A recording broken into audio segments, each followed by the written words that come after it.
PM Modi ने social media site x पर इस बारे में जानकारी दी और लिखा, हम इस क्षेत्र में जल्द शांति और स्थिरता स्थापित होने की उम्मीद करते हैं। इससे पहले भारतीय विदेश मंत्रालय ने बताया था कि यूक्रेन से भारत के राजनीतिक संबंधों की स्थापना के 30 से ज्यादा साल हो चुके हैं। इतने सालों में पहली बार होगा जब कोई भारतीय प्रधानमंत्री यूक्रेन का दौरा करेगा। यूक्रेन की तरफ से पीएम मोदी को भेजे गए आमंत्रण की बात करें तो यूक्रेन के राष्ट्रपति कार्यालय की आधिकारिक वेबसाइट पर पीएम मोदी के दौरे के बारे में जानकारी दी गई है। इसके मुताबिक 23 अगस्त को यूक्रेन के नेशनल फ्लैग डे के मौके पर भारत के प्रधानमंत्री नरेंद्र मोदी आधिकारिक दौरे पर यूक्रेन आएंगे। इस यात्रा के दौरान राष्ट्रपति ज़ेलेंस्की खास तौर पर द्विपक्षीय और बहुपक्षीय सहयोग के मुद्दों पर बातचीत करेंगे।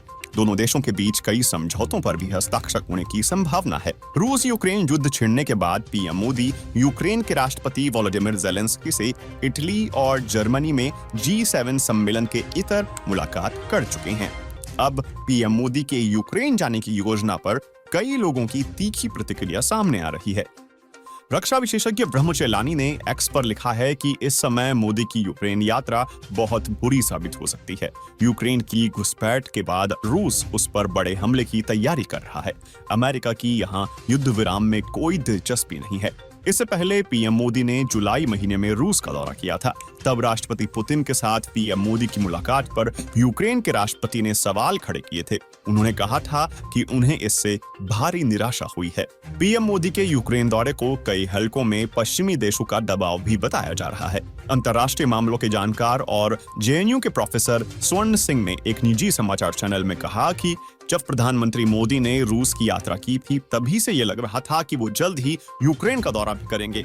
उनकी रूस यात्रा के बाद खासकर अमेरिका से तीखी प्रतिक्रिया आई थी। पीएम की यूक्रेन यात्रा पर इस बात का असर हो सकता है, लेकिन मेरा मानना है कि ये भारत की स्वतंत्र सुरक्षा रणनीति का हिस्सा है। फरवरी 2022 में यूक्रेन पर रूस के हमले के बाद पश्चिमी देशों ने रूस पर कई तरह की पाबंदियां लगाई हैं।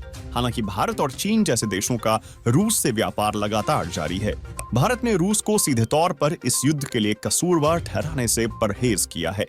8 और 9 जुलाई को जब नरेंद्र मोदी रूस की यात्रा पर थे, उस वक्त रूसी मिसाइलों के हमले से यूक्रेन में दर्जनों लोग मारे गए थे। उसी समय वॉशिंगटन में नाटो का विशेष शिखर सम्मेलन भी हुआ था। इस बैठक में यूक्रेन के राष्ट्रपति भी शामिल हुए थे। अमेरिका के राष्ट्रीय सुरक्षा सलाहकार जैक सुलिवन और विदेश विभाग के अधिकारी डोनाल्ड लू सहित कई वरिष्ठ अमेरिकी अधिकारियों ने मोदी की रूस यात्रा को समय और संदेश के लिहाज से निराशाजनक बताया था। इसके बाद भारत के राष्ट्रीय सुरक्षा सलाहकार अजीत डोभाल ने जैक सुलिवन से बातचीत की थी। वैसे अगर भारत और यूक्रेन के संबंधों की बात करें तो दोनों देशों के बीच काफी पुराने संबंध हैं। रूस यूक्रेन युद्ध से पहले बड़ी संख्या में भारतीय छात्र पढ़ाई के लिए यूक्रेन जाते रहे हैं। इसके अलावा भारत और यूक्रेन के बीच आपसी व्यापार भी होता रहा है। भारत यूक्रेन से कई चीजें खरीदता रहा है। इस बीच मोदी यूक्रेन की यात्रा करने वाले उन गिने चुने नेताओं में से एक होंगे जिन्होंने साल 2022 में युद्ध शुरू होने के बाद यूक्रेन और रूस दोनों का दौरा किया है। इनमें हंगरी, इंडोनेशिया, दक्षिण अफ्रीका और तुर्की के नेता शामिल हैं। आप देख रहे हैं वार्ता 24।